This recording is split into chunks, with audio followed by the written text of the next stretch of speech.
পায়ে বেড়ি। হিন্দুস্তান এ অপমান সহ্য করবে না। ভারতীয়দের উপরে যে অপমান, এই অত্যাচার, নরেন্দ্র মোদীর বন্ধু ডোনাল্ড ট্রাম্প যে অত্যাচার করে, যে জঘন্য ইনহিউম্যান বিহেভিয়ারের মধ্যে দিয়ে ভারতবাসীর উপরে তিনি আঘাত হানলেন, আমরা ভারতবাসী হিসেবে তার বিরোধিতা করি। যখন ভারতের কেউ এর বিরোধিতা করছেন না, তখন পার্লামেন্টের বাইরে রাহুল গান্ধী, আমাদের সভাপতি মল্লিকার্জুন খাড়গেজি, অখিলেশজিরা প্রতিবাদ করেছেন। আমরা তাই আজকে পশ্চিমবঙ্গ প্রদেশ কংগ্রেস রাজপথে এসে আমরা বলতে চাই যে ট্রাম্পকে জিতিয়ে দিন। আমি নরেন্দ্র মোদী বলছি, তিনি আজকে চুপ কেন, খামোশ কেন? ফরেন মিনিস্টার চুপ কেন?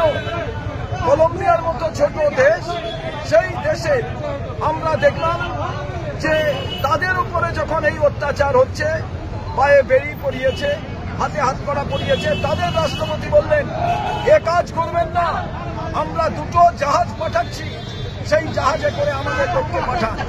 ভারতবর্ষের এই ক্ষমতা হলো না। নরেন্দ্র মোদী সরকার, বিশ্বগুরু সরকার ডোনাল্ড ট্রাম্পকে বলা যে আমাদের লোককে ওখানে রাখুন, আমরা জাহাজ পাঠাচ্ছি, আমরা নিয়ে আসবো। তার কারণ কংগ্রেস যা পারে, কংগ্রেসের প্রধানমন্ত্রীরা যা পারেন, তা বিশ্বগুরু নরেন্দ্র মোদী পারেন না। কোথায় আরএসএস এর সেই সমস্ত প্রভাবশালী নেতা? কোথায় বিজেপির নেতারা? পশ্চিমবঙ্গের বিজেপির নেতারা কোথায়? তারা কেন রাস্তায় দাঁড়িয়ে ভারতবর্ষের মানুষের ওপরে যে অত্যাচার, তার প্রতিবাদ করছেন না? এরা ইংরেজের দালাল, তাই চুপ করে আছে, এরা কিছু বলতে পারছেন না। তার কারণ পায়ে বেড়ি পরিয়ে, হাতে হাতকড়া পরিয়ে এরা কি প্রমাণ করতে চান? এরা মানবতা বিরোধী। কংগ্রেস মানবতার পক্ষে, তাই আমরা মনে করি যে প্রতিবাদ হওয়া প্রয়োজন।